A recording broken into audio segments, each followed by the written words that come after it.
Hey guys, subscribe for daily content. And if you're shopping for gear, make sure you check out the description for the newest items at some of the very best online retailers. There's also links for some of the items that I personally recommend. Thanks! What's going on YouTube? Metal Complex here, and today I've got a really exciting knife to unbox. I've actually been waiting on this for a long time. I think it was months ago that they first announced this, and now there's one here. So I'm really excited to open it. I have not actually opened this up. Thanks so much to Tools for Gents for sending this in for me to take a look at. I'll link them right down in the description. Thanks to my patrons for supporting me, and please make sure to follow me on Instagram at metal_complex. All right, whoops. Let's go ahead and find out what we've got in here. Oh, and by the way, these are actually available right now. They'll be, you can go down into the description, click Tools for Gents, and then search PMP Kodiak. And you should actually be able to find this. So what? Oh boy. So does this look familiar? It should. I mean, if you watch my channel or you've paid attention to, releases from PMP knives here, this has a very, look at this. Oh my gosh. This has a very similar profile to the Alpha Beast and the original Beast, but it's quite a bit thinner while still, being an overbuilt knife. Oh, man. Oh, man, that's crazy. You're probably not going to drop it. I would say it's got pretty good lock-in. They call this bronze, but it's more of kind of like a gold anno, which actually is really cool. Instead of CPM D2, like the, look at the finish on that. That's actually really nice. Instead of CPM D2, like the Alpha Beast, unless you got one of the 5 Damasteel ones, this is M390, which some people will, be happy about. This is definitely still a suit. You know what? Let me get out the PMP Alpha Beast so that we can compare. So the Alpha Beast was just kind of a funny, the Beast and the Alpha Beast. So the original Beast was like 1/3 of an inch thick. The PMP Alpha Beast is 0.4 inches thick, which is just humorously large, right? I mean, it's almost kind of a joke. But you can see here what they did with the profile. I mean, it's very similar.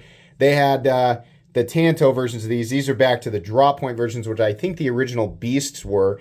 But your blade stock thickness is substantially thinner, which if you want to carry a knife with this, honestly, the profile of this is the Kodiak, but the Beast profile is actually really cool for people who like these sort of larger, more, robust, crazy knives. And the action on it's great too.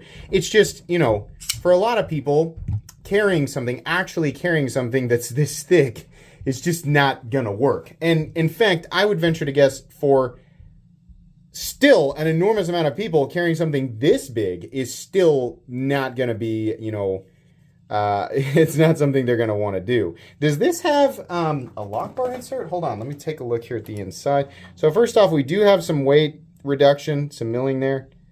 This does. Yeah, they hid the screw and everything, but it's got a lock bar insert in there, which undoubtedly is, it's also the over travel. So we definitely have an over travel stop. Blade stop, we'll measure all that. Look at the frag texture on this, man. Nice large fasteners. Those have to be at least T8. For some reason, they did 9 on each side, probably to hold in. This entire piece here is the backspacer, and it's like lipped. Yeah, it's like lipped into the frame. Man, that's wild. Absolutely wild. For something that's this big, it is, you're holding on to a rectangle that's been carved out for the human hand, but it's reasonably comfortable. And the frag texturing is really cool. Absolutely. The finish on this, I think maybe is about the same as the original. I don't know if it's just blasted. It's just kind of a lighter blasting. Yeah, it looks good. Nice and even. They still have the drainage holes. Kidding.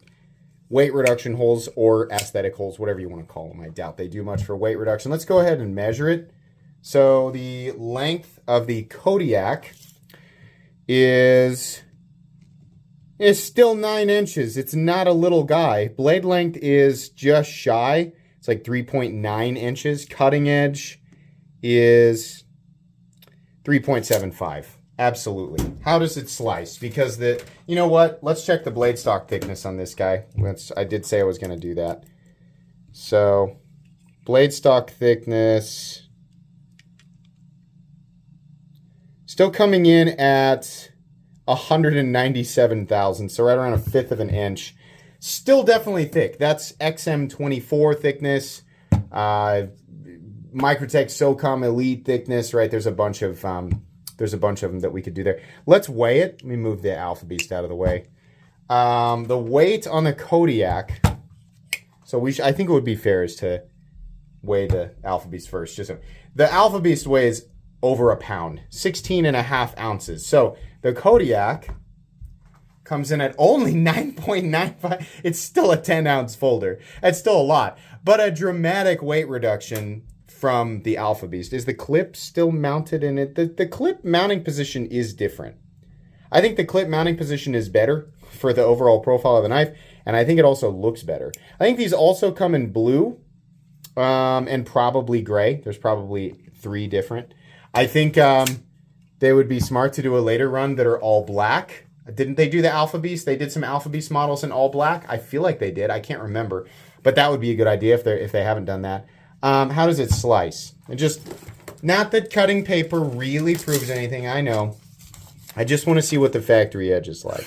It's actually, it's lifting the edges of the paper. We can still slice, definitely. Factory edge is definitely sharp. Edges of the paper, you can see they're right there. They're just lifting a little bit, so it's not like a super duper clean cut. But will it slice? Will it snag? Oh yeah, in fact, you can get some little curly cues there. It's plenty sharp, not a slouch. This is great. And so they made the, again, still comparing with the Alpha Beast, the pivot design's a little bit different. Adjustment heads on both sides. That means it's probably free spinning. That's kind of a bummer, but okay. The thumb studs are understandably much smaller. This is very easy to deploy, and the detent is tuned really well for that. You can easily reverse flick it as well. The detent strength honestly feels the same as the Alpha Beast, which I think is going to be better for this much blade. You're still getting an enormous amount of blade. This is still definitely what I would call a robust knife. This is actually really cool. I don't know what it is about. It's just so silly, right? It's just a lot less silly than the Alpha Beast. It's just a much more reasonable Alpha Beast, but still, a lot of people are just still going to label it as a totally unreasonable knife. But it's really cool. I'm glad that they went M390 on this one. I think that's going to, because these are going to be expensive still, right? You have textured titanium, a lot of milled titanium. You have a huge milled backspacer, huge milled clip. It's a simple frame lock, right? But you get a lot of those materials and a huge piece of M390. So definitely going to be more on the expensive side. Now, the question is, who's the OEM?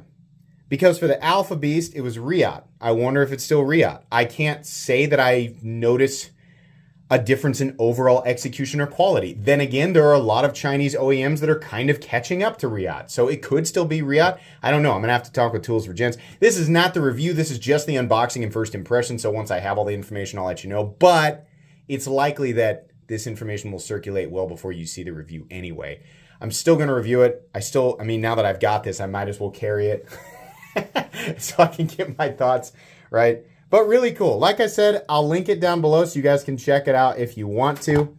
Thanks again to Tools for Gents and PMP for supplying this knife for review. What happened to my card? There it is. Please make sure to follow me on Instagram at metal_complex if you enjoyed this video. Leave a like if you'd like to check out my other content. I do, of course, have lots of videos of knives that are either expensive or inexpensive that I do or don't like, so check those out. And if you enjoy all my content, go ahead and click on that Metal Complex logo right there and subscribe because there's definitely more coming. Thanks again for watching, everybody, and have a great day.